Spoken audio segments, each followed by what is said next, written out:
तो ये कहानी एक ऐसी लड़की की है जो कि अपने फादर को मारने के जुर्म में जेल चली जाती है, लेकिन वहां पर हर कोई उसका फायदा उठाता है, यानी उसके साथ जबरदस्ती करता है। तो वो कैसे इस गपागप वाली जेल से बाहर आती है, ये सब आपको आगे चलकर मूवी में पता चलने वाला है। तो मूवी की शुरुआत होती है और हमें एक लड़की ऐना दिखाई जाती है जो कि रूम में बैठकर गिटार बजा रही होती है। तो वहां पर उसका स्टेप फादर आ जाता है उसकी बजाने के लिए और उसे जोरदार थप्पड़ लगा देता है और फिर उसके साथ गपागप करने लगता है। और ऐना खुद को बचाने के लिए डैड को ही धक्का दे देती है और वो गिर जाता है और किसी चीज से टकरा कर उस आदमी का गला कट जाता है और वो वहीं पर मर जाता है। और पुलिस ऐना को पकड़ कर ले जाती है और कोर्ट में ऐना खुद को बेगुनाह साबित करने की पूरी कोशिश करती है, लेकिन उसकी कोशिश बेकार जाती है और उसे 4 साल की सजा मिलती है और इसके बाद उसे जेल में भेज दिया जाता है। और जेल में हम इस जेल के वार्डन फ्रैंक को देखते हैं जो कि सब लड़कियों को ये कह रहा था कि तुम सबको मेरे बनाए गए रूल्स को फॉलो करना होगा वरना तुम्हें सख्त सजा दी जाएगी। सख्त सजा मतलब गपागप वाली सजा। इसके बाद ऐना को भी उसका रूम दिखाया जाता है जहां पर उसे रहना था और यहां पर उसकी मुलाकात जेनी से होती है। जेनी यहाँ पर 5 सालों से रह रही थी और वो ज्यादा बात नहीं करती, लेकिन वो ऐना को देखकर उसकी तरफ अट्रैक्ट होने लगती है। और नेक्स्ट डे जब ऐना काम कर रही होती है तो उसके पास कोडी नाम की एक लड़की आती है जो कि वाइट ग्रुप की लीडर थी और वो ऐना से कहती है कि तुम मेरे ग्रुप में शामिल हो जाओ, लेकिन ऐना उस पर ज्यादा ध्यान नहीं देती क्योंकि वो अकेली रहना चाहती थी।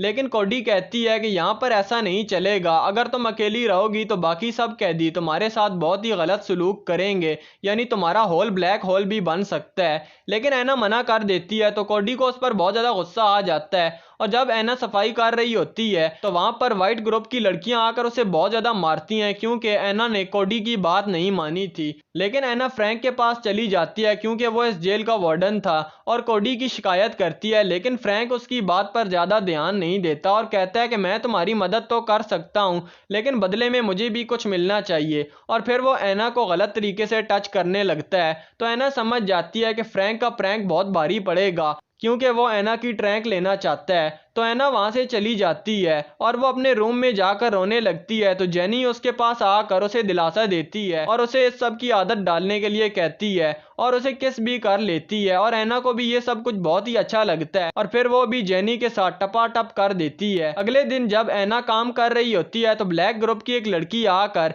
ऐना को परेशान करने लगती है और अब ऐना को भी समझ आ जाती है कि अगर मुझे यहाँ पर सेफ रहना है तो किसी ना किसी ग्रुप में मुझे भी शामिल होना ही पड़ेगा, वरना ये दोनों ग्रुप मिलकर ऐना का ब्लड ग्रुप चेंज कर देंगे। तो वो कोडी के पास जाती है और व्हाइट ग्रुप ज्वाइन कर लेती है और इसके बाद कोडी ऐना को अपने रूम में ले जाती है और उसे बताती है कि अगर तुम्हें इस ग्रुप में रहना है तो तुम्हें मारपीट करना सीखना पड़ेगा क्योंकि कमजोर लोगों की इस जेल में कोई जगह नहीं है। और फिर ऐना जाकर ब्लैक ग्रुप की एक लड़की को बुरी तरह से पीटती है और वहां पर गार्ड आ जाते हैं और ऐना को पकड़कर अपने साथ ले जाते हैं। और अब ऐना को सजा मिलने वाली थी क्योंकि उसने जेल का रूल तोड़ा था और यहाँ उसके सारे कपड़े उतरवा दिए जाते हैं और उसे न्यूड करके एक बहुत ही ठंडे फ्रीजर रूम में बंद कर दिया जाता है। और अगले दिन उसे फ्रैंक के पास भी ले जाया जाता है और फ्रैंक उसे कहता है कि अगर तुम्हें इस तरह की सजाओं से बचना है तो तुम्हें मेरे साथ घपाघप करना होगा। और इस बार ऐना भी फ्रैंक को खुश करने के लिए राजी हो जाती है और फ्रैंक भी उसके साथ घपाघप टपाटप करने के लिए रेडी हो जाता है और वो जोरदार झटकों से गुजारता है ऐना को। और अब ऐना समझ जाती है कि उसे इस जेल में सरवाइव करने के लिए बहुत कुछ सहना पड़ेगा। इसके बाद वो कोडी के पास जाती है और वो दोनों मिलकर ड्रग्स लेती हैं और फिर वो दोनों गपागप करती हैं। अगले दिन ब्लैक ग्रुप की एक लड़की ऐना से बदला लेने के लिए आती है जिसे ऐना ने मारा था और दोनों ग्रुप्स के दरमियान बहुत बड़ी फाइट हो जाती है और फ्रैंक इस लड़ाई का कसूरवार ऐना को ठहराता है क्योंकि उसे तो बहाना चाहिए था ऐना से डायना बनाने का और उसे अपने ऑफिस में ले जाता है क्योंकि वो ऐना के मजे लेना चाहता था। और वो ऐसा ही करता है, वो ऐना के साथ गुल्ली डंडा खेलता है और कहता है कि इसके बाद तुम्हारी शिकायत आई तो मैं तुम्हें बहुत ही ज्यादा टॉर्चर करके गुल्ली डंडा खेलूंगा।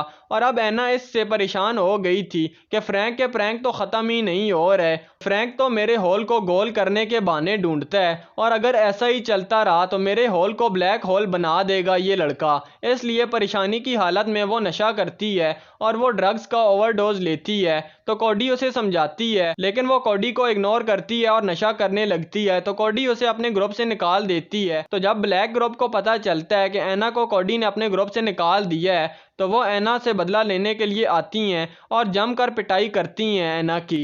और फिर ऐना स्ट्रेस में आ जाती है और ड्रग्स की वाट लगा देती है क्योंकि वो गंदी वाली नशेड़ी बन चुकी थी। और तब उसकी मुलाकात दो और नशेड़ी लड़कियों से होती है जो हर वक्त नशे में ही रहती थीं। तो ऐना भी उनके साथ मिलकर हर वक्त नशा करने लगती है। तो जेनी उसकी रूममेट होने की वजह से उसे समझाती है, लेकिन ऐना उसकी बातों पर ज़्यादा ध्यान नहीं देती और हर वक्त नशे की हालत में रहने लगती है। और एक दिन वो नशे की हालत में ब्लैक ग्रुप से लड़ने के लिए जाती है और काफ़ी बड़ी फाइट हो जाती है और इस फाइट का इल्ज़ाम भी ऐना पर आता है। तो फिर से ऐना को न्यूड करके ठंडे रूम में रखा जाता है और यहाँ पर फ्रैंक उसे बाहर निकालता है और उसे नशेड़ी समझकर उसके साथ टपाटप गपागप भी नहीं करता।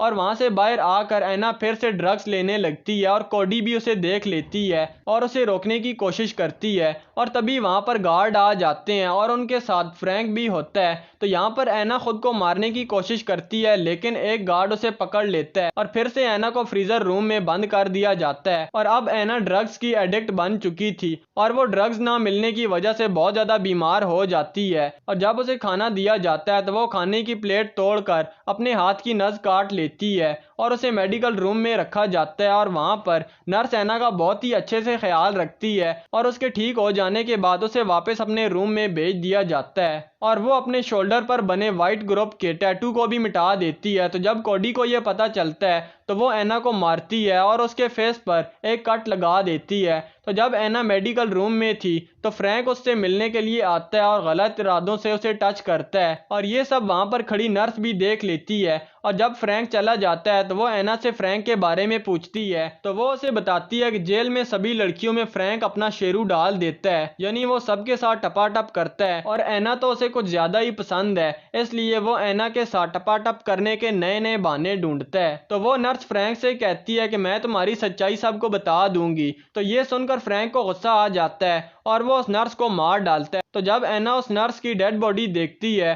तो उसे बहुत ज्यादा दुख होता है और अगले दिन फिर से फ्रैंक ऐना के साथ गपागप करता है। और अब ऐना बहुत ज़्यादा परेशान हो गई थी और हेल्प के लिए कोडी के पास जाती है और कोडी को बताती है कि फ्रैंक का तो ये रोज़ का ड्रामा बन चुका है, मेरे साथ गपागप करना एक दो बार तो ठीक था, लेकिन रोज़ाना मैं फ्रैंक को नहीं झेल सकती। तो कोडी ऐना की हेल्प करने के लिए रेडी हो जाती है और वो ऐना को अपना फ़ोन देती है और फ्रैंक के कारतूतों को रिकॉर्ड करने के लिए कहती है। तो अगली बार जब फ्रैंक अपना तोता ऐना में डालता है तो ऐना ये सब कुछ रिकॉर्ड कर लेती है। और सीनियर ऑफिसर जब जेल में गर्ल्स से पूछताछ करने के लिए आते हैं कि उन्हें कोई मसला तो नहीं है, तो ऐना उन्हें फ्रैंक की वीडियो दिखाती है जिसमें फ्रैंक ऐना को पेल रहा था। तो फ्रैंक की सच्चाई बाहर आ जाती है और वो सीनियर ऑफिसर ऐना की सज़ा माफ़ कर देते हैं और ऐना से माफ़ी मांगते हैं और फ्रैंक को अरेस्ट कर लेते हैं। और फिर ऐना की सज़ा ख़त्म होने पर वो वापस घर के लिए निकल जाती है और यहीं पर मूवी का एंड हो जाता है। और भी एक्सप्लेन वीडियोस देखने के लिए इस चैनल को विजिट और सब्सक्राइब करें।